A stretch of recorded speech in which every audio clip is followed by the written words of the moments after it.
জন্য বলেন তো, কদুওয়ালার কাছে আছে না নাই? টাকা তো আপনার পকেটে, কিন্তু কদুওয়ালার কাছে কদু আছে ঠিক, কিন্তু কদুর মালিকানা আছে? জোরে বলেন আছে? কমপক্ষে 1 ঘন্টার জন্য তো নাই, ঠিক কিনা? এখন যদি 1 ঘন্টার আগে কেউ এসে কয় কদু কত, তো কয় 80 টাকায় বেচছি, তোর 100 টাকা দিমনে দিয়া দে, বলেন তো ওর বেচার অধিকার আছে নাকি? কারণ কি? এটা এখন তার কাছে রয়েছে আমানত। দেখেন, কদুওয়ালার কাছে আছে, কিন্তু কদু বেচার অধিকার তার নাই। কদু কিন্তু কাকা নেয় নাই, কিন্তু মালিক হয়ে গেছে। বলে জানমাল আমার আপনার কাছে আছে, জান্নাত আল্লাহর কাছে আছে, আমি এখনো জান্নাত পাই নাই, আল্লাহ জান্নাত নিয়ে নেয় নাই, কিন্তু মালিকানা ওইটার আমার, আর এইগুলো আল্লাহ। আমানতের বস্তু ব্যবহারের অনুমতি নাই।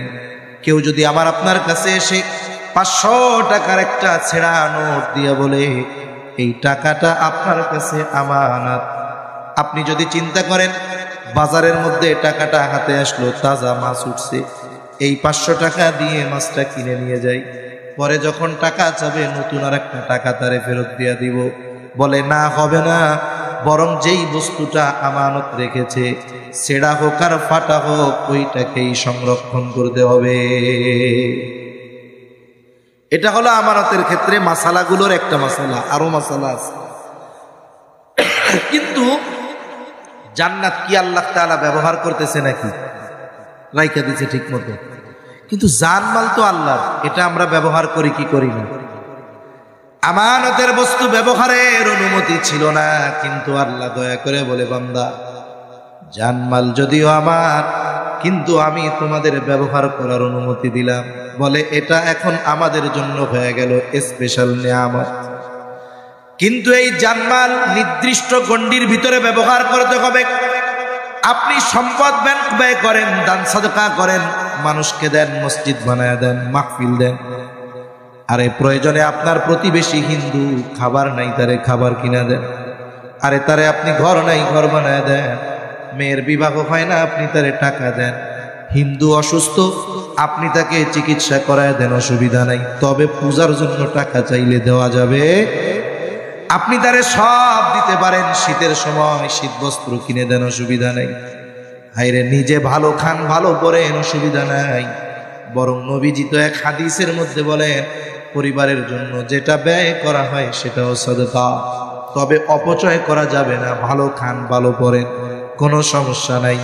তবে টাকা যদি কোনো গুনার কাজে ব্যয় করা হয়, বলে সেটা হবে খেয়ানাত। আপনার কায়িক পরিশ্রম, দৈহিক শক্তি, মেধা, বুদ্ধি আপনি যদি ইসলামের বিরুদ্ধে ব্যবহার করেন, বলে এটাও হবে খেয়ানাত। এই জন্য জানমাল আল্লাহ তাআলা আমার আপনার কাছে আমানত রেখেছে, নির্দিষ্ট গণ্ডির মধ্যে ব্যবহারের অনুমতি দিয়েছে, এর বাইরে যদি করা হয় তাহলে খেয়ানত হয়ে যায়। এরপরে বলে অঙ্গ প্রত্যঙ্গ আমানত, এই চোখ, এই পা, কান, নাক, এগুলো আমানত, এগুলারও খেয়ানত হয়। কেমনে? বলে আমরা যখন হাতের দ্বারা গুনাহ করি, এই হাত নামক আমানতের খেয়ানত হয়ে যায়। চোখ দ্বারা গুনাহ করো যুবক, চোখ নামক আমানতের খেয়ানত হয়। পায়ের দ্বারা যখন গুনাহ করা হয়, বলে পা নামক আমানতের খেয়ানত করা হয়। এই জন্য অঙ্গ প্রত্যঙ্গ আল্লাহ তাআলার পক্ষ থেকে আমানত। এদিকে সেদিকে তাকায়, এর দ্বারা আমরা কি বুঝি? যে সে চায় না তার কথা আমি ছাড়া কেউ শুনুক, সে চায় না যে সে কথাটা আমারে বলতেছে আমি ছাড়া কেউ জানুক, অথবা কেউ তাকে দেখতে পাক যে সে আমার কাছে কথাটা বলতেছে। তার কিছুই বলা লাগবে না, শুধু তার এই ডানে বামে তাকানোর দ্বারাই এই কথাটা আমার আপনার কাছে কি হয়ে যাবে? জোরে বল, জোরে বলেন, কি হবে? আমানত। এখন আমানত যেই কথা, ওই কথা কি আরেকজনের কাছে বলা যাবে? জোরে বলেন, বলা যাবে? কিন্তু আমাদের অভ্যাসটা হলো একেবারে ব্যতিক্রম। বলে কেউ যদি কোনো কথা বলার পরে আমার আপনার কাছে বলে, হুজুর আপনার কাছে কথাটা বললাম, আপনি আর কারো কাছে কইেন না, কাজ সারা। এখন ওই কথা আমি যতক্ষণ আর একজনের কাছে না কই আমার ততক্ষণ আর ভালো লাগে না। এইবার কি হয়, বলে লোকটা কথা বলে আমার আপনার চোখের আড়াল হওয়ার আগে আমি পাশের থেকে আমার বন্ধুকে ডাক দিয়া বলি, বন্ধু ওই লোকটারে চিনুনি? বলে হ্যাঁ চিনি। বলে আমারে খুব বিশ্বাস করে, আমার কাছে একটা গোপন কথা বলছে, কারো কাছে বলতে মানা করছে, আমি শুধু তোমার কাছে বললাম, খবরদার তুমি কিন্তু কাউরে কইও না। এরকম কয় কি কয় না? এইবার ওই বন্ধু আর একজন গিয়ে বলে, ইমাম সাহেব আমার বন্ধু মানুষ খুব ভালো, মিথ্যা কথা কয় কখনো? কয় না না, হুজুরের মতো লোক হয়, মুত্তাকি পরহেজগার বুজুর্গ। বলে অমকের ব্যাপারে হুজুর আমাকে একটা কথা বলছে, কারো কাছে বলতে মানা করেছে, আমি শুধু তোমারে বললাম, তুমি কিন্তু কাউরে কইও না। এইরকম একজন আর একজনের কাছে বলে আর বলে, আমি শুধু তোমারে বললাম, তুমি কাউরে বইল না। দেখা যায় ফজরের পরে যেই কথা বলছিল, কারো কাছে বলা মানা ছিল, জোহর হইতে হইতে ওই কথা 100 জনের কাছে পৌঁছায়া যায়। যে যারে বলে শুধু কি বলে, আমি তোরে কইলাম, তুই কিন্তু কাউরে কইস না। এরকম কইতে কইতে কথা পৌঁছাইছে কয়শো জনের কাছে? এখন কম তো, একজনের কাছেও বলা মানা ছিল, কথা পৌঁছাইলো 100 জনের কাছে। তাইলে আমি তো কইছিলাম একজনের কাছে, কিন্তু কথা পৌঁছাইলো 100 জনের কাছে। বলেন তো, যে প্রথম খেয়ানত করছে তার আমল নামায় কয় খেয়ানতের গুনাহ হবে? 100 খেয়ানতের গুনাহ হবে। কেন? বলে হাদিসের মধ্যে আসছে, নবীজি বলেন, যখন কারো দ্বারা কোনো ভালো কাজের সূচনা হয়, ওই ভালো কাজ যতজন করে, প্রত্যেক ভালো কাজ করনেওয়ালার সমপরিমাণ সওয়াব প্রথম যে শুরু করে তার আমল নামায় যোগ হয়ে যায়। আবার যখন কেউ কোনো মন্দ কাজের সূচনা করে, ওই মন্দ কাজ যতদিন চলে, যতজন করে, ওই মন্দ কাজ যতজন করবে প্রত্যেকের সমপরিমাণ গুনাহ ওই মন্দ কাজ যার দ্বারা সূচনা হলো তার আমল নামায় যোগ হয়ে যায়। নবীজি বলেন, এই পৃথিবীতে সর্বপ্রথম অন্যায়ভাবে হত্যাকাণ্ড সংগঠিত হয়েছে আদম আলাইহিস সালামের এক সন্তানের দ্বারা। কিয়ামত পর্যন্ত এই পৃথিবীতে যত অন্যায় হত্যাকাণ্ড সংগঠিত হবে, নবীজি বলেন ওই সকল হত্যাকাণ্ডের সমপরিমাণ গুনাহ আদম আলাইহিস সালামের ওই হত্যাকারী সন্তানের আমল নামায় যোগ হয়ে যাবে। এই জন্য কথাও আমানত হয়, কথার আমানত হেফাজত করার দরকার আছে না নাই? আবার বুঝতে হইব কোন কথা আমানত বলা যাবে না, আর কোন কথা বলার দরকার। এখন দেশে যে আকারে চুরি ছিনতাই বাড়ছে, এই ওয়াজ শুইনা চোর যদি মনে করে যাক সুযোগ একটা পাইছি, এখন রাতের বেলা ওয়াজ শুনে যাইতেছে, এক মুরব্বীরে চোর আইসা কইতেছে, চাচা ডানে বামে তাকায়া একটা গোপন কথা শুধু আপনার কাছেই কইতেছি, আপনি কিন্তু কাউরে কবেন। কি কথা? বলে, চাচা আজকে আপনার পাশের বাড়ি আমি রাত্রে বেলা চুরি করব। চোর ডানে বামে তাকাইয়া এই কথা কইল। এখন যদি ওই চাচা চিন্তা করে, হুজুর কি ওয়াজ শুনাইলো, কি মুসিবতে পড়লাম, এখন এই ডাইনে বামে তাকাইয়া কথা কইলে সেটা বলে আমানত। এখন যদি বাড়িওয়ালার কাছে কইয়া দেই, তাইলে আমি হইলাম খেয়ানতকারী, আবার যদি না কই তাইলে বেটার বাড়ি হইব চুরি। বিপদ আছে না নাই? এখন কম তো, এই ধরনের কথা যদি কেউ বলে, এই কথা কি গোপন রাখা যাবে নাকি? উপরন্তু এই কথা বইলা দেওয়াটাই দায়িত্ব। এখন যদি এমন কোনো কথা কেউ বলে যেই কথার দ্বারা মানুষের ক্ষতি হবে, ইসলামের ক্ষতি হবে, দ্বীনের ক্ষতি হবে, এইরকম কথা যদি কেউ আমার আপনার কাছে পায় দইরা কইয়া যদি কয় যে কারো কাছে কইয়েন না, কম তো এরকম কথা গোপন রাখা যাবে নাকি? এরকম কথা গোপন রাখা যাবে না। অনেক সময় অনেক মানুষ আমার আপনার কাছে এসে তার ব্যক্তিগত অনেক কথা বলে, যে কথাগুলোর দ্বারা যদি মানুষ জেনে যায় তার সম্মান নষ্ট হয়ে যাবে। মনে করেন কথার কথা, ইমাম সাহেব, তাকে সব মুসল্লি ভালোবাসে। একটা মানুষ পারিবারিকভাবে খুব কষ্টে আছে। বলে কষ্টে কি? বলে তার বউ তারে মাঝে মধ্যে পিটায়। কথার কথা। এখন এত দুঃখ বেদনার কথা সবার কাছে কি বলা যায়? এখন ইমাম সাহেবের কাছে আইসা খুব আবেগ নিয়ে কেঁদেছে, হুজুর কত কষ্টে আছি জানেন, সমাজের মানুষ এত সম্মান করে ইজ্জত দেয়, কিন্তু আপনারা বাহিরের বিষয়টা দেখেন, ভেতরের দুঃখ তো হুজুর কেউ জানে না। আপনি আমার ইমাম সাহেব, আমার জীবনের সবচাইতে বড় আমলটা আমি আপনার উপরে ভার দিয়া দেই, আপনার কাছে সব কথা কইতে অসুবিধা কি? হুজুর আমার বউ আমারে পিটায়, হুজুর এ দুঃখ কার কাছে কমে? রাস্তার মানুষ আমারে দেখলে ডরায়, আর আমার ঘরে আমার বউ আমারে পিটায়। এখন কম তো, এই কথা যদি সমাজের মানুষ জানে, ওই বেটার ইজ্জত থাকবো? জোরে কোন, সম্মান থাকবো? এরকম অনেক গোপন কথা আছে, মানুষ মানুষের কাছে এসে বলে। এখন সম্পর্ক যখন ভালো ততদিন কথা গোপন রাখে, যখন একটু দুইজনের মধ্যে সম্পর্ক খারাপ, এইবার কয় জানি কিন্তু বেশি কথা কইলে কইয়া দিবি, আছে না নাই? এখন বলেন তো, শুধু কি বন্ধুর আমানতের হেফাজত করতে হবে, না শত্রুরটাও করতে হবে? শত্রুরটাও করতে হবে। আমার আপনার নবী মক্কা থেকে মদিনায় হিজরত করেছেন। প্রথম কথা হলো বাহ্যিক কারণ কিছু আছে, মূল কারণ আল্লাহ তাআলার নির্দেশ। বাহ্যিক কারণ বলে কাফেরদের মাত্রাতিরিক্ত অত্যাচার, জুলুম। নবীজিকে আল্লাহ তাআলা হিজরতের জন্য প্রস্তুতি নিতে বলছেন, কিন্তু সময় জানান নাই। আবার মক্কার মানুষেরা তাদের দামি দামি বস্তু আমার আপনার নবীর কাছে হেফাজতের জন্য রাখতো, আমানত রাখতো।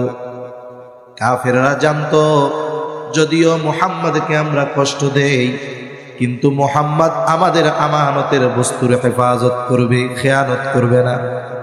নবীর উপরে জুলুম অত্যাচার করার পরেও নবীর কাছে তারা সম্পদ হেফাজতের জন্য রাখতো। কাফেররাও চিন্তা করলো, খোঁজ পেয়ে গেছে অচিরেই মক্কা ছেড়ে মুহাম্মদ হয়তো হিজরত করবে, শত্রু হাতছাড়া হয়ে যাবে। কাফেররা সিদ্ধান্ত নিল মুহাম্মদকে আর ছেড়ে দেওয়া হবে না। প্রত্যেক গোত্র থেকে এক একজন যুবক নির্বাচিত করা হলো।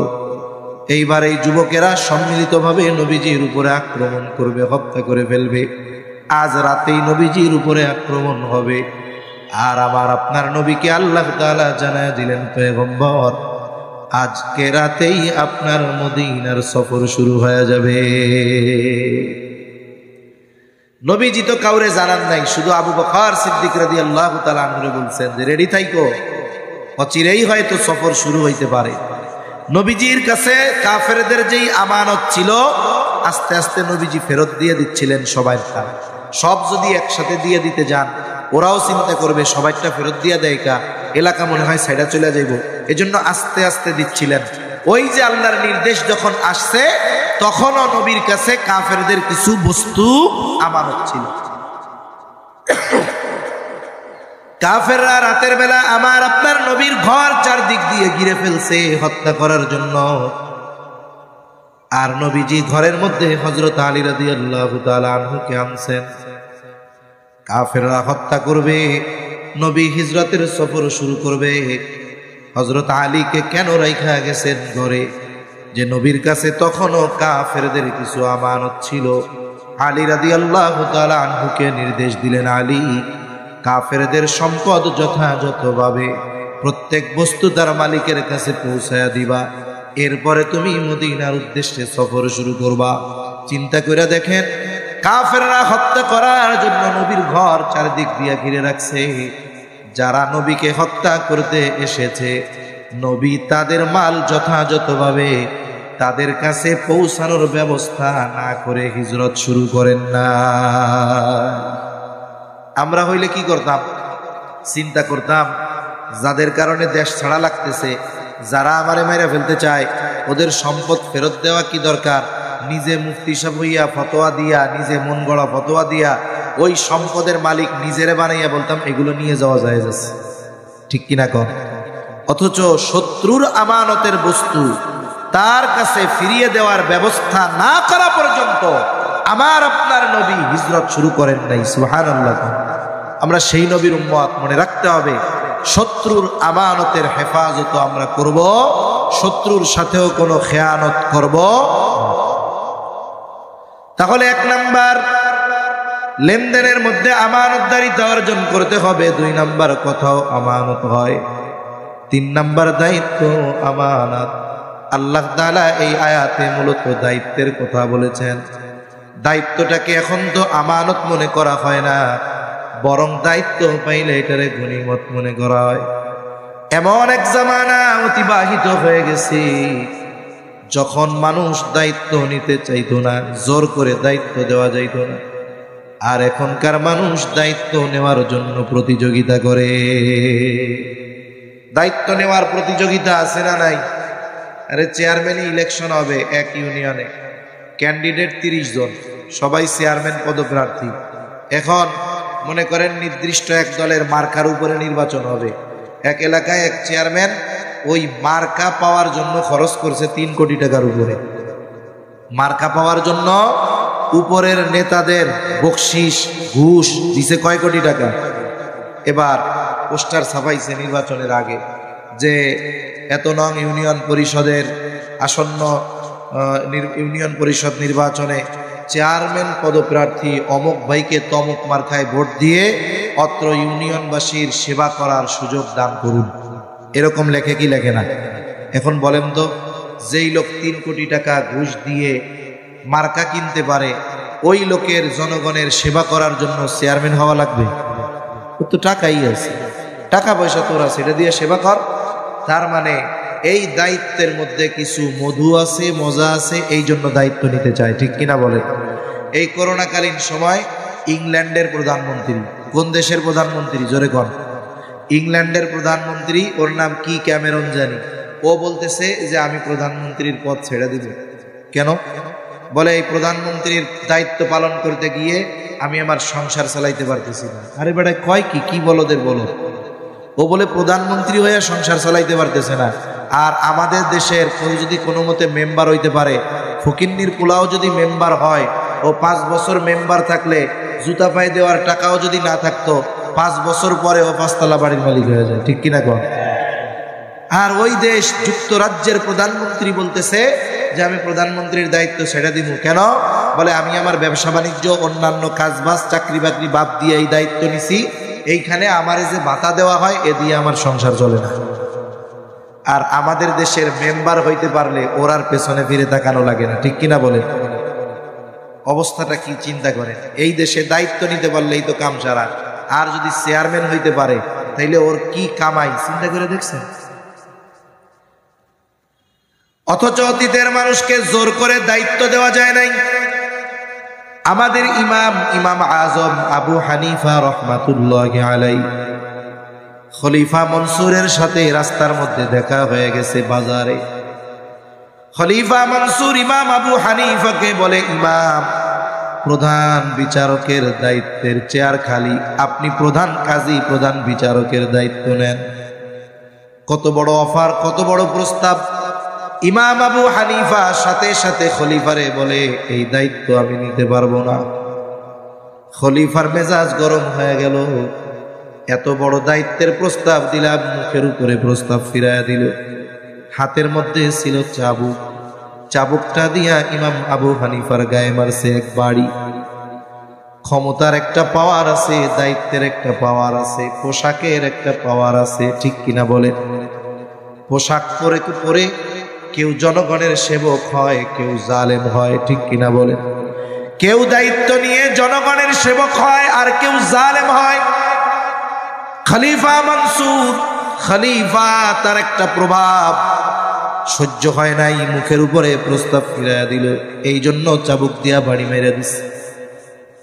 খলিফা মনসুর যখন রাজপ্রাসাদে ফিরে গেছে, খলিফা মনসুরের চাচা খলিফা মনসুর বলে, মনসুর, কাজটা তুমি ভালো করো নাই। ইমাম আবু হানিফার গায়ে চাবুক দিয়া বাড়ি মারছো, কাজটা ভালো করো নাই, তার কাছে মাপ চাও। অনেক সময় আছে মানুষ রাগান্বিত অবস্থায় অনেক কঠিন জিনিস করে ফেলে, কিন্তু রাগ চলে গেলে ওই কর্মের জন্য লজ্জিত হয়, ঠিক কিনা গণ? বাড়ি যখন মারছিল তখন তো মেজাজ গরম, এখন ক্ষমা চাইতে যাবে মেজাজ নরম, লজ্জা লাগতেছে। খলিফা মনসুর চিন্তা করলো, আসলেও তো কাজটা ভালো হয় নাই, ক্ষমা চাওয়ার দরকার। নিজের যাইতে লজ্জা লাগে, নিজের একান্ত সহযোগী ব্যক্তিকে বলে, যাও আমার পক্ষ থেকে ইমাম আবু হানিফার কাছে ক্ষমা চায় আসো। সাথে সাথে এক থলে স্বর্ণ মুদ্রা দিয়ে দিল, যে ইমাম আবু হানিফাকে বলবা খলিফার পক্ষ থেকে এটা আপনার জন্য হাদিয়া। লোকটা গেছে ইমাম আবু হানিফার কাছে, গিয়া বলে, খলিফা ওই সময় রাগান্বিত অবস্থায় আপনারে আঘাত করছে, উনি খুব লজ্জিত, আপনার কাছে মাফ চাইছে, মেহরবানি করে মাফ করে দেন। ইমাম আবু হানিফা বলে, আচ্ছা মাফ করে দিলাম। এইবার ওই এক থলে স্বর্ণ মুদ্রা ইমাম আবু হানিফার কাছে দিয়া বলে, এটা খলিফা আপনার জন্য হাদিয়া দিয়েছে, আপনি যদি খলিফার দেওয়া হাদিয়া গ্রহণ করেন তাহলে খলিফা সুনিশ্চিত হবে আপনি তাকে ক্ষমা করেছেন। ইমাম আবু হানিফা বলে, না হাদিয়া লাগবে না, ফেরত নিয়ে যাও, মাফ করে দিছি। লোকটা বারবার পিড়াপিড়ি করে, জোরাজুরি করে, বলে খলিফা হাদিয়া দিছে, রাখেন। ইমাম আবু হানিফা বলে, তোমার খলিফা আমারে হাদিয়া দিল, এত স্বর্ণ মুদ্রা পাইল কোথায়? নিজের টাকা থেকে দিয়েছে নাকি? বলে না। খলিফা এত মুদ্রা কোথায় পাবে? বলে রাষ্ট্রীয় কোষাগার থেকে এটা আপনাকে দেওয়ার জন্য দিয়েছে। ইমাম আবু হানিফা বুঝলেন এই টাকার মালিক খলিফা না, টাকার মালিক হলো জনগণ, ঠিক কিনা বলেন? তিনি আবার বলেন, ফেরত নিয়ে যাও। লোকটা এবার বলে, ইমাম এই টাকাটা আপনি রাখেন, আপনি নিজের জন্য ব্যয় না করেন, আপনি মানুষদেরকে সাদাকা করে দিয়েন, দান করে দিয়েন। ইমাম আবু হানিফা বলে, শোনো, তোমার কাছ থেকে এই মুদ্রা গ্রহণ করবার পর আমি নিজের জন্য ব্যয় করি আর মানুষকে সাদাকা করে দেই, এটা কোনো বিষয় নয়, বরং তোমার খলিফা জানবে ইমাম আবু হানিফা আমার দেওয়া হাদিয়া গ্রহণ করেছে। সুতরাং এটা তো রাখা যাবেই না, বরং তুমি তোমার খলিফারে গিয়ে বলবা যে এই দায়িত্ব পালনের জন্য রাষ্ট্রীয় কোষাগার থেকে তার জন্য একটা নির্দিষ্ট ভাতা আছে। প্রধানমন্ত্রীর নির্দিষ্ট ভাতা আছে না নাই? রাষ্ট্রপতির নির্দিষ্ট ভাতা আছে না নাই? চেয়ারম্যানের নির্দিষ্ট ভাতা আছে না নাই? প্রত্যেকের নির্দিষ্ট এক ভাতা আছে। ইমাম আবু হানিফা বলে, শোনো, খলিফার জন্য যেই ভাতা নির্ধারিত আছে এর চাইতে একটা দিরহাম বেশি তার ব্যক্তিগত কাজে খরচ করা তার জন্য বৈধ নয়, বরং সে এই সম্পদের রক্ষক, এই দায়িত্ব তার কাছে আমানত, মানুষের সম্পদ তার কাছে আমানত। সে যদি এইগুলো নিজের কাজে ব্যবহার করে অবশ্যই অবশ্যই দায়িত্বের খেয়ানত করা হবে। লোকটা এবার খলিফার কাছে চলে গেছে। কিছু মানুষ আছে কথা এমন সুন্দর করে সাজায় কইতে পারে, মিথ্যা কথা কয় কিন্তু শুনতে খুব মজা লাগে। আছে না এরকম কিছু মানুষ? ও মিথ্যা কথা এত সুন্দর করে বলতে পারে যে মিথ্যা কথারে একটা শৈল্পিক রূপ সে দিয়া দেয়। ওই রকম ইমাম আবু হানিফার ব্যাপারে খলিফার কাছে ওই লোকটা গিয়ে সাজায় গুছায় মিথ্যা কথা কইছে। কইছে আপনারে খেয়ানতকারী কইছে, মানে যা যা বলার দরকার খলিফারে রাগানোর জন্য সব কইছে। এবার খলিফা প্রচন্ড রাগান্বিত হয়ে গেলেন, বাহিনী পাঠায় দিছে, যাও আমার ব্যাপারে এমন মন্তব্য করার দুঃসাহস, আটক কইরা জেলখানার মধ্যে বড়। ইমাম আবু হানিফাকে জেলখানার মধ্যে আটকিয়ে দেওয়া হলো। ইমাম আবু হানিফার উপরে জুলুম অত্যাচার, চাবুক দিয়ে আঘাত করা হতো আর বলা হতো প্রধান কাজীর দায়িত্ব নিলে তোমাকে ছেড়ে দেওয়া হবে। ইমাম আবু হানিফা চাবুকের আঘাতে জর্জরিত হয়ে গেছে, তবুও প্রধান বিচারকের দায়িত্ব গ্রহণ করে না। ঐতিহাসিকদের থেকে দুইটা মত পাওয়া যায়। একটা হলো উনি যখন প্রচন্ড অসুস্থ হয়ে গেছে, খাবারের সাথে বিষ প্রয়োগ করে ইমাম আবু হানিফাকে শহীদ করে দেওয়া হলো। আর এক বর্ণনায় আসছে যখন উনি প্রচন্ড অসুস্থ, ওনাকে বাড়িতে পাঠায় দেওয়া হলো, গৃহবন্দী করে ফেলা হলো। ইমাম আবু হানিফা ওই অবস্থায় এক সময় ইন্তেকাল করেন। ইমাম আবু হানিফার ছাত্ররা জিজ্ঞাসা করে, ওস্তাদ যেই দায়িত্ব নেওয়ার জন্য আপনার উপরে এত জুলুম, এত অত্যাচার, অথচ ওই দায়িত্ব নেওয়ার জন্য যত যোগ্যতা দরকার আল্লাহ তাআলা সব যোগ্যতা জ্ঞান আপনাকে দিয়েছেন। এরপরেও আপনি চাবুকের আঘাত সহ্য করলেন, জুলুম সহ্য করলেন, কিন্তু দায়িত্ব কেন নিলেন না? ইমাম আবু হানিফা বলে, শোনো, যেই দায়িত্ব আমি নেই নাই ওই দায়িত্বের ব্যাপারে কিয়ামতের দিন আল্লাহ তাআলা আমাকে জিজ্ঞাসা করবে না। কিন্তু যদি আমি দায়িত্ব নিতাম আর ওই দায়িত্ব পালনে যদি কোনো ত্রুটি বিচ্যুতি হয়ে যাইত, কিয়ামতের দিন আল্লাহ তাআলার সামনে আমাকে দায়িত্বের খেয়ানতকারী হিসাবে উপস্থিত হওয়া লাগতো। আবু দাউদের হাদিস, নবীজি বলেন, তোমাদের কাউকে যখন কোনো রাষ্ট্রীয় দায়িত্ব দেওয়া হয়, কেউ যদি ওই দায়িত্বের সুচ পরিমাণ খেয়ানত করে, সুচ পরিমাণ, নবীজি বলেন কিয়ামতের দিন ওই সুচ পরিমাণ খেয়ানতকারী ব্যক্তি খেয়ানতের বোঝা নিয়ে আল্লাহর সামনে হাজির হয়ে যাবে। এজন্য সব ধরনের দায়িত্ব আমানত। দায়িত্ব কি, জোরে বলেন? স্কুলে চাকরি করে শিক্ষক, তার এই দায়িত্ব তার কাছে কি? মসজিদের ইমাম, তার দায়িত্ব তার কাছে কি? মুয়াজ্জিনের দায়িত্ব কি? দোকানদার কর্মচারী রাখছে, বলে দায়িত্ব দিছে আমানত। সকল ধরনের দায়িত্ব আমানত। কেউ যদি ওই দায়িত্ব যথাযথভাবে পালন না করে উল্টাপাল্টা করে দায়িত্বের বিপরীতে তার যেই পারিশ্রমিক পরিপূর্ণরূপে গ্রহণ করে, বলে সে দায়িত্বের খেয়ানতকারী। ঠিক কিনা বলে? কিন্তু সরকারি অফিসগুলায় মানুষরে বসায় দেওয়া হয়েছে যেই দায়িত্ব, এই দায়িত্বটা কি বলেন? এখন ওই দায়িত্ব পালন করার বিপরীতে তাকে মাস শেষে বেতন দেওয়া হয় কি হয় না? এখন যদি ওই দায়িত্ব পালন করতে গিয়ে আমার কাছে আবার চা পানির টাকা যায়, দায়িত্বের খেয়ানত হবে, সাথে সাথে জুলুম করা হবে, অন্যায়ভাবে মানুষের সম্পদ মাইরা খাওয়ার গুনাহ হবে, সাথে সাথে ঘুষ খাওয়ার গুনাহ হবে। ঠিক কিনা বলেন? এজন্য আল্লাহ তাআলা ঘুষখোরের উপরে লানত বর্ষণ করছেন। আর রাশি ওয়াল মুরতাশি ওয়াল রায়েশ, যে ঘুষ খায়, যে ঘুষ দেয় আর যে মধ্যস্থতা করে, বলে সবগুলো সমান, সবগুলোর উপরে আল্লাহ রাসূলের লানত। এজন্য সরকারি দায়িত্ব যারা আছে, এ দায়িত্ব তাদের কাছে আমানত। এখন কোন এরা কি সুস পরিমাণ দুর্নীতি করে না পাহাড় পরিমাণ দুর্নীতি করে? একে দুর্নীতির কোনো সীমারেখা নেই। আগে তো 2-4-10 লাখ টাকা শুনলে অনেক টাকা মনে হইতো, ঠিক না? কিন্তু দুর্নীতিবাজরা দুর্নীতি করতে করতে এখন 200-100 কোটি টাকা আমাদের কাছে না থাকলে কি মনে হয় এটা পানি। ঠিক কিনা কন? এক কলেজের নেতা দুর্নীতি করছে, কয় টাকা? 1000 কোটি টাকা মাত্র। চিন্তা করে দেখছেন অবস্থা কোথায়? তাহলে এই দায়িত্ব আমানত। রাষ্ট্র পরিচালনার দায়িত্বে যারা আছে, দায়িত্ব তাদের কাছে কি?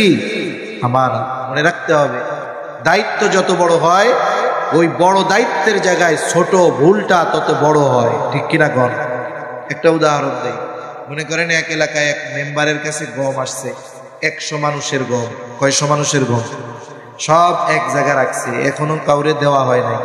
এখন বলেন তো, ওই গমগুলার প্রতিটা গমে কতজনের হক আছে? কারণ যেই সম্পদ শরিকি সম্পদ বন্টন না করা পর্যন্ত ওই সম্পদের প্রতিটা কণার মধ্যে প্রত্যেকের হক থাকে। তাহলে এক গমে হক আছে কতজনের? এখন মেম্বার একটা গম চুরি করছে, কয়শো জনের হক নষ্ট করছে। এখন মনে করেন এই গম তো আগে আসছিল ইউনিয়ন পরিষদের খাদ্য গুদামে, ওইখানে আসছিল 1000 মানুষের গম। এখন চেয়ারম্যান সাহেব ওইখান থেকে একটা গম চুরি করছে, বলেন তো কতজনের সাথে খেয়ানত হইল? 1000। মনে করেন এর আগে আসছিল উপজেলা খাদ্য গুদামে, ওইখানে আসছিল 1 লাখ মানুষের জন্য, কথার কথা। এখন ওইখান থেকে ওই এলাকার এমপি একটা গম চুরি করছে, বলেন তো খেয়ানত হইল কতজনের সাথে? এখন মনে করেন বিদেশ থেকে গম আসছে বাংলাদেশের সব মানুষের জন্য, 18 কোটি মানুষের জন্য আসছে। এখন বাংলাদেশের প্রধানমন্ত্রী যে সে মনে করেন একটা গম চুরি করে খাইছে, বলেন তো কত কোটি মানুষের সাথে খেয়ানত করছে? গম একটাই আছে, শুধু দায়িত্বের পরিবর্তনের কারণে খেয়ানতের পরিমাণ কত বড় হয়েছে চিন্তা করছে। এজন্য প্রত্যেকটা দায়িত্ব আমানত, হোক সেটা সরকারি দায়িত্ব, হোক সেটা বেসরকারি দায়িত্ব, আমরা প্রত্যেকটা দায়িত্বকে আমানত মনে করবো, বলেন ইনশাআল্লাহ। 4 নম্বর শরীয়তের বিধিবিধান আমানত। আল্লাহ তাআলা বলেন, ইন্না আরাদনাল আমানাতা আলাস সামাওয়াতি ওয়াল আরদি ওয়াল জিবাল ফাআবাইনা আন ইয়াহমিলনাহা ওয়া আশফাকনা মিনহা ওয়া হামালাহাল ইনসান। আল্লাহ তাআলা বলেন, আমি এই আমানত আসমানের কাছে, জমিনের কাছে, পর্বতের কাছে পেশ করলাম। তারা এই আমানত বহনে অস্বীকৃতি জ্ঞাপন করলো, ভীত সন্ত্রস্ত হয়ে গেল। ওয়া হামালাহাল ইনসান, মানুষ এই আমানত বহন করলো। বলে কি সেই আমানত? কেউ কেউ বলে সেই আমানত হলো কোরআন, কেউ কেউ বলেন সেই আমানত হলো আল্লাহ তাআলার বিধিবিধান, আদেশ নিষেধ একই কথা। কারণ মুমিন যারা, তাদের সংবিধান হলো আল কোরআন। এই জন্য শরীয়তের আদেশ নিষেধ আমাদের উপরে আমানত। এজন্য মুফতি রফি উসমানী রহমাতুল্লাহি আলাইহি, তকি উসমানী দামাত বরকাতুহুল আলিয়ার বড় ভাই হযরত তার এক বয়ানের মধ্যে বলেন, নামাজ পড়ার নির্দেশ দিয়েছেন কে? জোরে কর। তাহলে নামাজের আদেশ দিয়েছেন আল্লাহ। বলেন তো, নামাজ যদি কেউ না পড়ে, নামাজ না পড়ার কারণে শাস্তি আছে না নাই? এখন কেউ যদি নামাজের আজান হলো, ওয়াক্ত হলো, নামাজ পড়ে না, আদেশটা আল্লাহর। বলে এই আদেশটা আমানত। নামাজ না পড়ার মাধ্যমে প্রথমে সে আল্লাহর আদেশের আমানতের খেয়ানত করে। 2 নাম্বার, নামাজ না পড়ার কারণে যেই পাপ তার আমল নামায় যোগ হওয়ার কথা, ওই পাপও তার আমল নামায় যোগ হয়ে যায়। তাহলে আল্লাহর আদেশ অমান্য করলে প্রথমে খেয়ানতকারী হয়, এরপরে ওই পাপের শাস্তি তার জন্য বরাদ্দ থেকে যায়। নিষেধের বিষয়গুলো হয়ে গেছে, হারাম খেও না, সুদ খেও না, ঘুষ খেও না। কেউ যদি আল্লাহর এই নিষেধ অমান্য করে, প্রথমে খেয়ানত হয়, এরপরে যেই পাপ করে সেই পাপের যেই শাস্তি, সেটাও তার জন্য বরাদ্দ। 5 নাম্বার বলে সন্তান সন্ততি আমানত। আল্লাহ তাআলা সন্তান সন্ততি আমাদেরকে দিয়েছেন আমানত। এই জন্য কোন অভিভাবক যদি সন্তানদেরকে দিন না শেখায়, ওই সন্তান নামক আমানতের খেয়ানত সে করে। 6 নাম্বার বলে জানমাল আমানত। মূলত এই জানমালের মালিক আমরা না, জানমালের মালিক কে? আমরা হইলাম জান্নাতের মালিক। কিসের মালিক? জোরে ঘর। যেহেতু আমরা ঈমানদার, আল্লাহ তাআলা বলেন, ইন্নাল্লাহা আশতারা মিনাল মুমিনিনা আনফুসাহুম ওয়া আমওয়ালাহুম বিআন্না লাহুমুল জান্নাহ। আল্লাহ তাআলা বলেন, তিনি ঈমানদারের জান এবং মাল জান্নাতের বিনিময়ে কিনে নিয়েছেন। কিনবেন না, কিনে নিয়েছেন। তার মানে আল্লাহ তাআলার সাথে জান্নাতের বিনিময়ে আমার আপনার জানমাল বেচা কেনা হয়ে গেছে। তবে কথা হইল, জান্নাত এখনো আল্লাহর কাছে, জানমাল আমার আপনার কাছে। মাল আমার কাছে থাক, জান আমার কাছে থাক, আর জান্নাত আল্লাহর কাছে থাক, কিন্তু বেচা কেনা তো হয়েছে নাকি? দেখেন একটা উদাহরণ, মনে করেন এক লোক সকালবেলায় ফজরের নামাজ পড়ে হাঁটতে বেরোছে। কিছু দূর যাওয়ার পরে দেখে এক লোক তার নিজের গাছের থেকে ছেঁড়া একেবারে কচি সুন্দর একটা কদু নিয়ে বসে রয়েছে রাস্তার পাশে। স্বাভাবিক, কদুর উপরে ইমানদারদের একটু আকর্ষণ বেশি। কদু তরকারিটা খুব উপকারী, যাদের উচ্চ রক্তচাপ, ডায়াবেটিস, তারপরে অন্যান্য রোগের জন্য এটা খুব উপকারী। নবীজিরও প্রিয় তরকারি কদু। এই চিন্তা করে এত সুন্দর কদু তো বাজারে গেলে পাওয়া যায় না। কারণ আপনি যদি বিকালবেলা বাজার করতে যান, ঢাকা শহরে বিশেষ করে, কদু কিনতে গেলে দেখবেন এইটারে 100 মানুষ খুসাইয়া ওর অবস্থা খারাপ হয়ে গেছে। এখন আপনি একেবারে ফ্রেশ একটা কদু পাইছেন, হাঁটতে বেরোইছেন, কিন্তু পকেটে তো টাকা নেই। এখন আপনি ওরে বলছেন, এই বেটা কদু কি করবা? বলে চাচা বিক্রি করবো। কত বেচবা? বলে 80 টাকা। বলে ঠিক আছে, আমি তোমার কদুটা কিনলাম, কিন্তু শোনো, কদু তোমার কাছে থাকবে, আমি 1 ঘন্টা পরে এসে টাকা দিব। তুমি কি আসো? বলে হ্যাঁ চাচা, আমি 1 ঘন্টা আছি আপনার জন্য। বলেন তো, কদুওয়ালার কাছে আছে না নাই?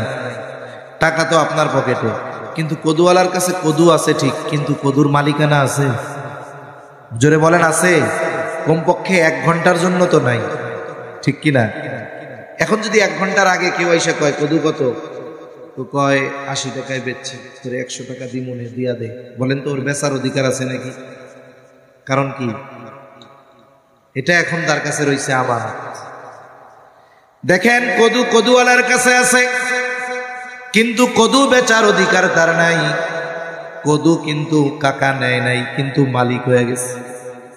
বলে জানমাল আমার আপনার কাছে আছে, জান্নাত আল্লাহর কাছে আছে, আমি এখনো জান্নাত পাই নাই, আল্লাহ জান্নাত নিয়ে নেয় নাই, কিন্তু মালিকানা ওইটার আমার, আর এইগুলো আল্লাহর।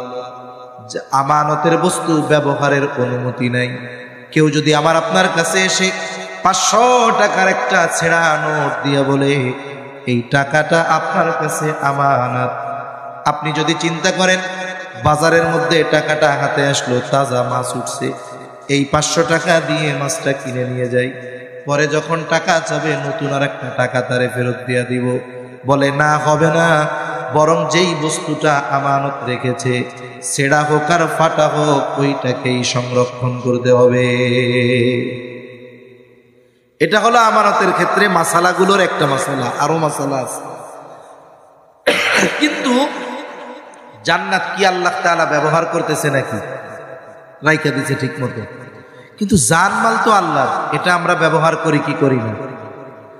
আমানতের বস্তু ব্যবহারের অনুমতি ছিল না, কিন্তু আল্লাহ দয়া করে বলে বান্দা, জানমাল যদিও আমার, কিন্তু আমি তোমাদের ব্যবহার করার অনুমতি দিলাম। বলে এটা এখন আমাদের জন্য হয়ে গেল স্পেশাল নিয়ামত। কিন্তু এই জানমাল নির্দিষ্ট গণ্ডির ভিতরে ব্যবহার করতে হবে।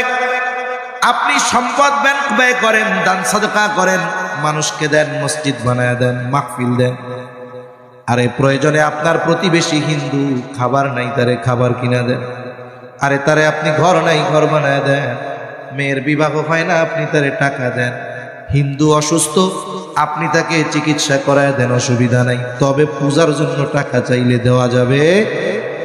আপনি তারে সব দিতে পারেন, শীতের সময় শীত বস্ত্র কিনে দেন, অসুবিধা নাই। হায়রে নিজে ভালো খান, ভালো পরেন, অসুবিধা নাই। বরং নবীজি তো এক হাদিসের মধ্যে বলেন, পরিবারের জন্য যেটা ব্যয় করা হয় সেটাও সাদকা, তবে অপচয় করা যাবে না। ভালো খান, ভালো পরেন, কোনো সমস্যা নাই। তবে টাকা যদি কোনো গুনার কাজে ব্যয় করা হয়, বলে সেটা হবে খেয়ানাত। আপনার কায়িক পরিশ্রম, দৈহিক শক্তি, মেধা, বুদ্ধি আপনি যদি ইসলামের বিরুদ্ধে ব্যবহার করেন, বলে এটাও হবে খেয়ানাত। এই জন্য জানমাল আল্লাহ তাআলা আমার আপনার কাছে আমানত রেখেছে, নির্দিষ্ট গণ্ডির মধ্যে ব্যবহারের অনুমতি দিয়েছে। এর বাইরে যদি করা হয় তাহলে খেয়ানত হয়ে যায়। এরপরে বলে অঙ্গ প্রত্যঙ্গ আমানত, এই চোখ, এই পা, কান, নাক, এগুলো আমানত, এগুলারও খেয়ানত হয়। কেমনে? বলে আমরা যখন হাতের দ্বারা গুনাহ করি, এই হাত নামক আমানতের খেয়ানত হয়ে যায়। চোখ দ্বারা গুনাহ করো যুবক, চোখ নামক আমানতের খেয়ানত হয়। পায়ের দ্বারা যখন গুনাহ করা হয়, বলে পা নামক আমানতের খেয়ানত করা হয়। এই জন্য অঙ্গ প্রত্যঙ্গ আল্লাহ তাআলার পক্ষ থেকে আমানত। এই 7-8টা বিষয়ে স্মরণ রাখলে আমানতদার মুমিন হওয়া সম্ভব। আমরা যেই কয়টা বিষয়ে জানলাম, বলে 1 নাম্বার আমানতদারিতা হবে লেনদেনের মধ্যে, 2 নাম্বার কথার মধ্যে, 3 নাম্বার দায়িত্বের মধ্যে, 4 নাম্বার বলে শরীয়তের বিধিবিধান পালন করার মধ্যে, 5 নাম্বার বলে সন্তান সন্ততি আমানত, বলে 6 নাম্বার জান আমানত, 7 নাম্বার মাল আমানত, 8 নাম্বার বলে অঙ্গ প্রত্যঙ্গগুলোও আমানত। আরো বিষয় আছে, লম্বা করা যাবে না। এই 8টা বিষয়ের ক্ষেত্রে যদি আমরা আমানতদারিতা অর্জন করতে পারি, আশা করা যায় আমরা আমানতদার মুমিন হতে পারবো। আমানতদার যদি না হওয়া যায়, ইমানদার হওয়া যাবে না। এই জন্য নবীজি বলেন লা ঈমানা লিমান লা আমানাতা লা। নবীজি বলেন যার মধ্যে আমানতদারিতা নাই তার ঈমান নাই। আমানতদার হব তো ইনশাআল্লাহ। কারা কারা তৈরি আছি? আজকে থেকে কোনো বিষয়ের খেয়ানত করব না, কোন ইনশাআল্লাহ। আল্লাহ তৌফিক দিক, জোরে বলি আমিন। হাত নামাই। 2 নাম্বার, আল্লাহ তাআলা ওয়াজ করছিলেন কয়টা? মনে আছে নি? কয়টা? এক নাম্বার আদেশ, বান্দা আমানতদার হও। দুই নাম্বার, ওয়া ইযা হাকামতুম বাইনান নাসি আন তাহকুমু বিল আদল, বান্দারে যখন তোমরা মানুষের মধ্যে বিচার আচার করবা, ন্যায় বিচার করবা। আমরা যদি মনে করি ন্যায় বিচার শুধু ওই কোর্টে হবে, হাইকোর্টে হবে, না না, অনেক সময় জীবনের অনেক সময় অনেক মানুষের বিচারকের ভূমিকা পালন করা লাগে। দুই সন্তানের মধ্যে দ্বন্দ্ব নিরসন করবে বাপ, এই সময় বাপ হইল বিচারক। কিন্তু আফসোসের বিষয়, অনেক সময় এমন হয় বাবা দুই সন্তানের মধ্যে বিচার করতে গিয়ে পক্ষপাতিত্ব করে। আছে না নাই? বাপ করে, অনেক সময় মেয়েদের ব্যাপারে করে। মোট কথা হলো, জীবনের কোনো সময় যদি কোনো বিষয়ের জন্য আমাকে বিচারক বা ফয়সালাকারী হিসাবে নির্ধারণ করা হয়, পক্ষপাতিত্ব করা যাবে। আরে শত্রুও যদি ন্যায় বিচারের জন্য আসে, বিচার পাওয়ার জন্য আসে, শত্রুর সাথেও কি অবিচার করা যাবে? আল্লাহ তাআলা বলেন, ওয়ালা ইয়াজরিমান্নাকুম শানাআনু কওমিন আলা আল্লা তা'দিলু ই'দিলু হুয়া আকরাবু লিত্তাকওয়া। আল্লাহ তাআলা বলেন, কোন কওমের প্রতি বিদ্বেষবশত তোমরা তাদের প্রতি অবিচারের জন্য উৎসাহিত হবা না। তার মানে যার সাথে আমার দ্বন্দ্ব, সেও যদি বিচারের জন্য আসে, সুযোগ পাইয়া তার উপরে জুলুম করা যাবে না, বরং ওই সময়ও ন্যায় বিচার করার নির্দেশ দিয়েছেন কে? কিন্তু আফসোস, আমরা ন্যায় বিচার করতেও রাজি নাই, মানতেও রাজি নাই। অনেক সময় একটু পাওয়ার থাকলে, কোনো সময় যদি রায় বিপক্ষে যায়, তাহলে বিচারকের 14 গোষ্ঠী উদ্ধার করে ছাড়ে। ঠিক কিনা কন? রায় যদি বিপক্ষে যায়, বলে তুমি প্রধান বিচারক, তাতে কি, তোমার জান নিয়ে তাড়াতাড়ি আমেরিকা পালাও, নাহলে কিন্তু তুমি শেষ।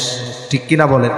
অথচ সোনালী যুগের মানুষগুলো কত প্রভাব প্রতিপত্তি সম্পন্ন হওয়ার পরেও ন্যায় বিচার মেনে নেওয়ার ইচ্ছা তাদের মধ্যে ছিল। লম্বা কথা হয়ে যাবে, দুইটা ঘটনা ছোট ছোট বইলে আমি আলোচনা শেষ করব, এগুলো আমাদের জন্য শিক্ষণীয়। খলিফাতুল মুসলিমিন হযরত ওমর রাদিয়াল্লাহু তাআলা আনহু, অর্ধ জাহানের শাসক, উনি বাজারে গেছে, এক ইহুদির কাছ থেকে ঘোড়া কিনছে। ঘোড়া কেনার সময় দেখে দেখে সুন্দর মতো কিনছে, সব ঠিকঠাক, টাকা পরিশোধ করে এবার বাজারের বাইরে ঘোড়া নিয়ে আইসা যখনই ঘোড়ায় উঠতে গেছে, দেখে ঘোড়ার পায়ে সমস্যা। কেনার সময় দেখে কিনছে ভালো, কিন্তু যখন বাইরে আইসা উঠতে গেছে তখন দেখে পায়ে কি সমস্যা। ঘোড়া নিয়ে ফেরত আসছে, বলে, এই মিয়া, তুমি আমারে ঘোড়া দিছো, খারাপ ঘোড়া, এটা ফেরত নেও। ইহুদি বলে, না খলিফাতুল মুসলিমিন, আপনারে ভালো ঘোড়া দিয়েছি। অর্ধ জাহানের শাসক বাজারে গিয়া ঘোড়া কিনতে গেছে, চিন্তা করা যায়। আরে আমাদের এলাকার পাতি নেতা, অনেক সময় তার চেহারা দেখা যায় না। অর্ধ জাহানের শাসক চলে গেছে ঘোড়া কিনতে, আবার দেখেন খারাপ ঘোড়া হইছে, ফেরত দিতে গেছে। ইহুদি তর্কাতর্কি লাগায়া দিছে, বলে না ভালো ঘোড়া দিছে। হযরত ওমর বলে, শোনো, তোমার আর আমার মধ্যে দ্বন্দ্ব নিরসনে তৃতীয় আরেকজনকে ফয়সালাকারী হিসাবে নির্ধারণ করো, সে যা রায় দিবে আমরা মাইনা দিব। বলে, হ্যাঁ। ইহুদি নিজের ধর্মের কাউকে ফয়সালাকারী মানে নাই। তাকায় দেখে সুরাই ফিরে দেখা যায়, বলে, খলিফাতুল মুসলিমিন, সুরাই আমার আর আপনার মধ্যে এই সমস্যার সমাধানে রায় দিবে। বলে, হ্যাঁ, সে যা রায় দিবে আমরা মাইনা নিব। এইবার সুরাই দুইজনের কথাই খেয়াল দিয়ে শুনলেন, বাদী বিবাদী দুইজনের কথা। সুরাই এবার খলিফাতুল মুসলিমিনকে বলে, খলিফাতুল মুসলিমিন, আপনি কি চান? বলে সুরাই, আমি চাই যে সে তার ঘোড়া ফেরত নিবে। এইবার সুরাই বলে, খলিফাতুল মুসলিমিন, ঘোড়া ফেরত নিতে সে বাধ্য, তবে একটি কথা, আপনি যখন তার কাছ থেকে মূল্য পরিশোধ করে ঘোড়াটা বুঝে নিয়েছেন, ওই সময় কেমন ছিল? বলে, তখন তো সব ঠিকঠাক ছিল। ডিস্টার্ব পাইছেন কখন? বলে, বাজারের বাইরে গেছি যখন, তখন দেখি সমস্যা। এইবার সুরাই বলে, খলিফাতুল মুসলিমিন, এই ইহুদি ঘোড়া ফেরত নিতে বাধ্য, তবে আপনি যেমন ঘোড়া নিয়েছিলেন তেমনটা তাকে ফেরত দিতে হবে।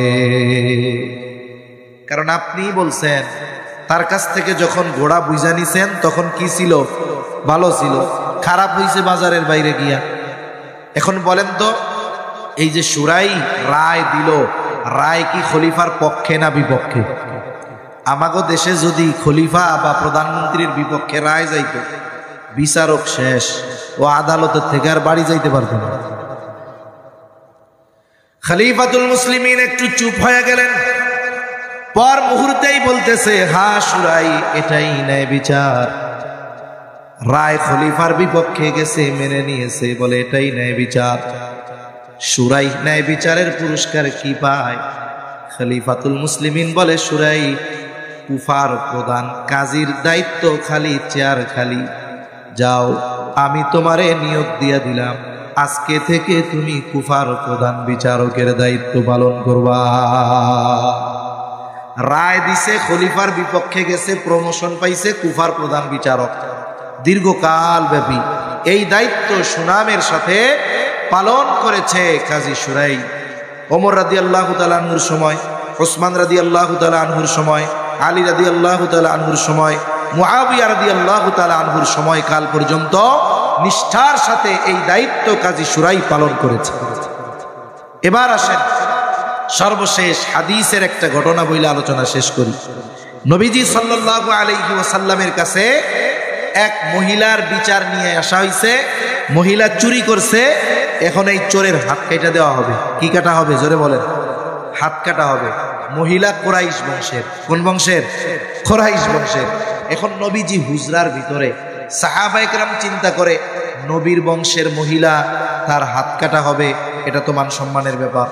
কারণ সাহাবায়ে কেরাম নবীকেও ভালোবাসতেন, নবীর বংশরেও ভালোবাসতেন, ঠিক কিনা বলেন? আপনাদের এলাকায় কি কি বংশ আছে? চৌধুরী কি কি আছে? হ্যাঁ, অনেক আছে। 2-4টা বংশের নাম কর। পাটোয়ারি, খান, চৌধুরী, এরকম আছে। কথার কথা বোঝানোর জন্য বলতেছি। মনে করেন খান গোষ্ঠীর একটা লোক চুরি করছে, কথার কথা। বলেন তো, এই চুরির দায় কি গোটা খান গোষ্ঠীর সবার না ওই ব্যক্তির? কিন্তু আমাদের অভ্যাস কি, ওই খান গোষ্ঠীর ওই পোলা চুরি করে ধরা পড়ছে, পরের দিন বাজারে যখনই খান গোষ্ঠীর কাউরে দেখে, ও মিয়া চোরের গোষ্ঠীর লোক, কি খবর? এরকম বলে কি বলে না? এইরকম বলা, এটা ওই জাহেলিয়াতের সময়ের স্বভাব। খবরদার, কোন ব্যক্তির দোষকে কোন গোত্রের উপরে চাপায়া আমরা দিব না। ওই জাহেলিয়াতের সময় ওরা এইগুলা করতো। সাহাবায়ে কেরাম চিন্তা করছে, বলবে নবীর গোষ্ঠীর লোক, মহিলা চোর, এজন্য তাদের মন খারাপ। আবার চিন্তা করে নবীজি মনে হয় জানে না, এই জন্য হযরত যায়েদ রাদিয়াল্লাহু তাআলা আনহুর ছেলে, নাম ওসামা, ওরে দিয়া নবীর কাছে খবর পাঠাইছে যে তুমি তোমার নানার কাছে গিয়া বলবা না, না যে মহিলা চুরি করছে এ কিন্তু কুরাইশ বংশের মহিলা, গোত্র ভিন্ন কিন্তু বংশ কুরাইশ, আর গোত্র হলো মাখজুম গোত্র। তো ছোট বাচ্চা যা শিখাই দিছে তাই গিয়া নবীর কাছে বলছে।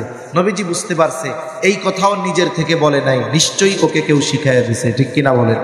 অনেক সময় ছোট বাচ্চাদের আমরা শিখাইয়া দেই, কেমনে? বলে মাদ্রাসায় যায় নাই, পরের দিন সকালে যাইতে চায় না। এখন মা কয়, যা হুজুরে কিছু কইব না, মাইর দিবে, যা যা যা হুজুরে যায় কবি যে হুজুর কালকে আমার পেটে ব্যথা ছিল, যা। এবার ছোট বাচ্চা আসছে মাদ্রাসায়, হুজুর জিজ্ঞাসা করে, কিরে তুমি গতকাল আসো নাই কেন? কয় হুজুর তোমার পেটে ব্যথা ছিল। হুজুরও চালাক, বলে তোমার পেটে ব্যথা ছিল কে কইছে? কয় আমার আম্মু কইছে। ছোট বাচ্চা আছে না এরকম, তো মাসুম বাচ্চা বোঝে না। এখন ওইনি যায় নবীর কাছে বলছে, নবী বুঝতে পারছে, হুজরা থেকে বের হয়ে আসছে নবী, 2-3 মিনিটের মধ্যে শেষ হয়ে যাবে। এবার নবীজি বের হয়ে কি বলতেছে, তোমরা কি আমাকে এমন বিষয়ের জন্য সুপারিশ করতেছ যেই বিষয়ের শাস্তি কার্যকর করার নির্দেশ আল্লাহ তাআলা দিয়েছেন? নবীজি এবার বলে, শোনো। খুতবা দিলেন নবী, বলে তোমাদের পূর্বে আল্লাহ তাআলা বহু সম্প্রদায়কে এই কারণে ধ্বংস করছে। বলে তাদের মধ্যে যখন কোনো সম্ভ্রান্ত ব্যক্তি চুরির অপরাধে আটক হইত, তাকে শাস্তি না দিয়ে ছেড়ে দেওয়া হইত। 50,000 কোটি টাকা ব্যাংকের থেকে লোন নেয়, হাত কড়া লাগায় না, কিন্তু দেখা যায় কোন অপরাধে আটক হইছে জানেও না, তারে বেড়ি লাগায়া হেলমেট বুলেট প্রুফ লাগায়া একে আদালতে হাজির করা হয় আছে না না। আবার একই অপরাধে যখন কোনো দুর্বলকে আটক করা হইত, বলে তার উপরে শাস্তি কার্যকর করা হতো। একই অপরাধ সম্ভ্রান্ত ব্যক্তিকে ছেড়ে দেয়, দুর্বল ব্যক্তিকে শাস্তি দেয়। নবীজি বলেন এই কারণে আল্লাহ তাআলা অতীতে বহু সম্প্রদায়কে ধ্বংস করে দিয়েছেন। নবীজি তখন বলেন ওয়াইমুল্লাহ, আল্লাহর শপথ, লাউ আন্না ফাতেমাতা বিনতু মুহাম্মদ সাল্লাল্লাহু আলাইহি ওয়াসাল্লাম সারাকাত। নবীজি বলেন আল্লাহর শপথ, যদি মুহাম্মাদের কন্যা ফাতেমাও চুরি করত, লাকাতাতু ইয়াদাহা, আমি অবশ্যই তার হাতটাও কেটে দিতাম। এর মানে ন্যায় বিচারের উত্তম দৃষ্টান্ত নবীজি রেখে গিয়েছেন। হায় রে, ও তো অন্য কেউ, আমার মেয়ে খাতুনে জান্নাত ফাতেমাও যদি চুরি করত, এর আমি ছাইড়া দিতাম না, এর ব্যাপারেও ন্যায় বিচার করতাম, হাতটা কাইটা দিতাম। সুবহানাল্লাহ। এখন বলেন, এই ন্যায় বিচার, ন্যায় পরায়ণতা আছে, আমানতদারিতা আছে, এই জন্য আমরা কবল বলে যেই জাতির মধ্যে এই দুইটা জিনিস আছে ওরা সৌভাগ্যবান। ইমাম শাফেঈ রাহমাতুল্লাহি আলাইহি বলেন, এখন জাতি গঠিত হয় ব্যক্তির মাধ্যমে, মানুষ মানুষ মানুষ মিলেই তো জাতি হয়, ঠিক কিনা বলেন? এখন আমরা যদি চিন্তা করি আমাদের রাষ্ট্রপ্রধান পরিবর্তন হইলে আমরা হব, ও চিন্তা বাদ দেন।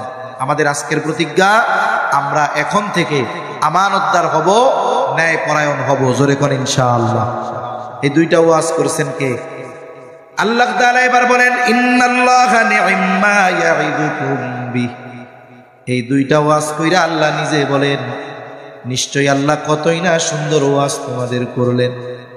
কেমন যেন আল্লাহ তাআলা বলে, বান্দা এই সুন্দর দুইটা ওয়াজ জানার পর তোমরা আমল করো কি করো না আমি আল্লাহ দেখি। কি আলোচনা সমালোচনা করবা করো, সেটা আমি আল্লাহ শুনি।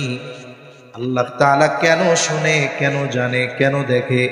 আল্লাহ তাআলা বলেন ইন্নাল্লাহা কানা সামিআন বাসীরা। নিশ্চয়ই আল্লাহ তাআলা হলেন সর্বশ্রোতা সর্বদ্রষ্টা। যদিও ঘন্টাখানিক কথা আমি বললাম, আমার কথা কই নাই, কথা কইছি কার? আল্লাহর ওয়াজ আপনাকে শোনায় দিলাম। এখন যদি এই দুই বিষয়ের উপরে আমরা আমল না করি, আল্লাহ দেখবেন কি দেখবেন না? যদি এই দুই বিষয় নিয়ে আলোচনা সমালোচনা করি, আল্লাহ শুনবেন কি শুনবেন না? ওই কথাই আল্লাহ বলেন, বান্দা কি করো না করো আমি আল্লাহ দেখি, কি বলো না বলো আমি আল্লাহ শুনি। এই জন্য আমাদের উচিত আমরা প্রকৃত আমানতদার হব, সাথে সাথে ইনসাফদার ন্যায় পরায়ণ হব, জোরে কোন ইনশাআল্লাহ। আল্লাহ তাআলা আমাদের সকলকে এই দুই গুণে গুণান্বিত হওয়ার তৌফিক দান করেন, সকলে বলি আমিন। ওয়া আখিরু দাওয়ানা আনিল হামদুলিল্লাহি রাব্বিল আলামিন। হযরত চলে আসছে, খুবই সুন্দর আলোচনা করে। আপনারা সবাই জমে জমে বসে যান, যারা বাহিরে